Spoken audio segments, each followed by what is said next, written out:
What is going on, my friends? Today I'm rebuilding Newcrest, so grab a coffee, tea, soda, water, whatever it is you enjoy. I'm Sambita, and if you are new here, hello. If you're returning, welcome back. If you haven't already, hit that subscribe button. I upload a new video every Monday at noon Pacific Standard Time, so click that notification bell so you don't miss out on any new uploads, and let's get into this build.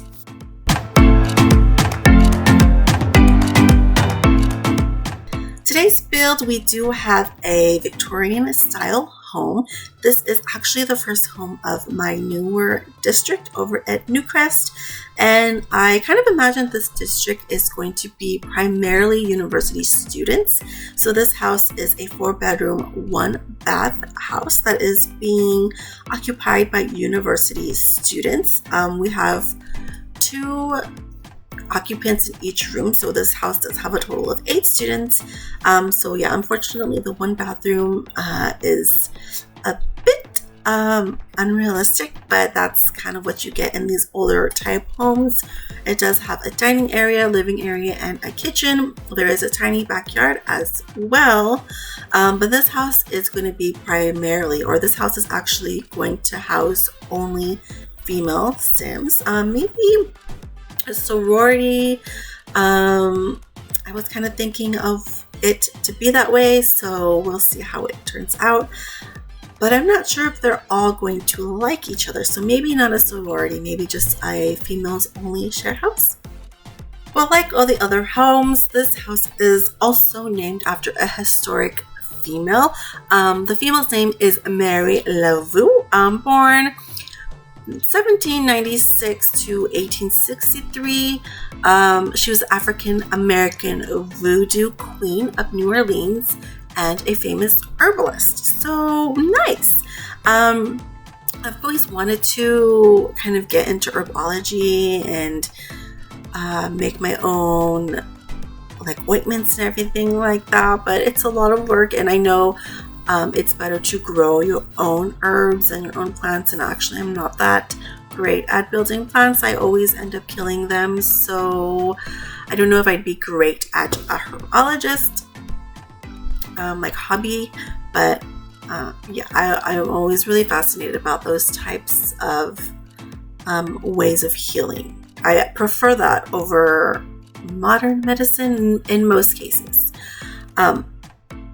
But so this house was, I did use base game, and I did use cats and dogs. So yeah, I thought about putting a cat or an animal in here. I'm still thinking about it. I'm not sure if I'm going to actually do or go that route. But so each bedroom does have 2 beds. They do have 1 dresser and a desk in each room, so that's nice. There's space to study, and the dining area it does seat 8 people, so that's another place for the Sims to study as well. And the bathroom, as I said before, there's 1 bathroom for this whole house, and it can get complicated. But again, if you do put this in your game, you can just maybe turn one of the bedrooms into a master bathroom if you decide. But the good thing about the bathroom is it does have both a shower and a bath, so your Sims aren't limited to one or the other, which I absolutely like. Sometimes your Sims just needs to take a nice relaxing bubble bath, and other times they need to get in and out really quick because they're already late for class or work, or there's a line of Sims that need to shower. But I chose cats and dogs because I really wanted to use the like kind of homey items. Like the wood floors are nice. I like how they're two-toned, and the beds as well. I love the quilted throws on the bed, so I really wanted to use that as well. And I kind of imagine that this home might be owned by an elderly person or elderly couple, and they're renting their home out, their huge home out, to the university students because they just don't need to live in such a huge house. Yeah, so that's why everything kind of looks a little bit old and dated. Well, not dated, everything is like quilted, and there's paneling and everything like that that might have been used in a home specifically to look this way, if that makes sense at all. But I did add in the back of the house a covered porch. I felt like this house needed another element of character, and at first I wanted to make it a covered porch, or not a covered porch, a screened porch, but I felt that was not necessarily, I don't know, I didn't like the way it ended up feeling as part of the house, so I just made it a covered porch. And there I'm trying to, at first I was going to have the back of the house, the roof, look different. As you see here, it's white, and then the front I believe was going to be a different color, so I did have to make two separate roofs, but in the end they're the same color, the same design. So there's just two roofs there. You can take them out. You can take one of them out if you want to, but I honestly don't even bother with roofs half the time because my house doesn't really show them, so you can leave it, it's fine. But I'm getting ready to load up my game to give you guys a quick little tour, so I will see you in a bit. Back in my game now.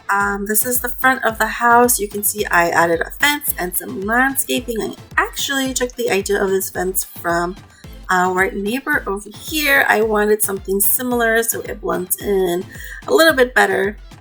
But this is the front of the house. And we walk in through the front door, a nice, beautiful red door. I had wanted one of these doors, or like an accent door in my home, but I actually read that having an accent door, it kind of brings like intruders into your home more because they see it, like sticks out of the whole neighborhood. So yeah, I don't know. I've kind of changed my mind on that. I'm not sure if I want a colored door anymore. This is our living area. It's very simple. I did not want to add too much anything really fancy or over the top because these are college students and they don't really take care of things, especially if it's not theirs. And this is our kitchen. It's tiny, or it's really tight in this kitchen, but I love it. It has all the essentials you need. And through here we do have our really huge dining area. So I still, I wasn't sure if I wanted this to be a sorority house or just a share house, but I felt like if it was a sorority house, an area this big would be good for meetings or like huge dinners that they might need for rush and all that. I'm not familiar with the sorority life because I have never been part of one, but I've seen a lot of movies and TV shows, and they seem to hold a lot of meetings and have like meals together most of the time. So this is one bedroom. I wanted to decorate it just a bit to add some personality, but I did leave it mostly blank so you and your Sims can add your own touch of personality. There's one bedroom here, it's another. So they look pretty similar. They're all the same size minus one of them. It's a bit smaller and it's a bit awkward as far as the room shape, but they all are pretty much the same size. And we are going to the third room. So here we go. And this is the other last room. It's a bit oddly shaped compared to the rest of them, but I still made everything fit. It does have two beds, a desk, and a dresser, so nobody is missing out on anything. And this is the single bathroom. And we do go back downstairs and we are going to go into the backyard. I did add a gazebo back here, as well as some pet training equipment. So the thing is, if we do want a pet in this home, we cannot have 8 Sims. So I left that up to you guys whether or not you wanted to have a pet or you wanted to have 8 Sims in the house. But yeah, that's basically the build. But as always, if you enjoyed this video, give it a like and let me know down in the comments if you have any suggestions. for house names of historic women. Thank you so much for hanging out with me. Remember, kindness is free, and I will talk to you guys next time. Bye bye.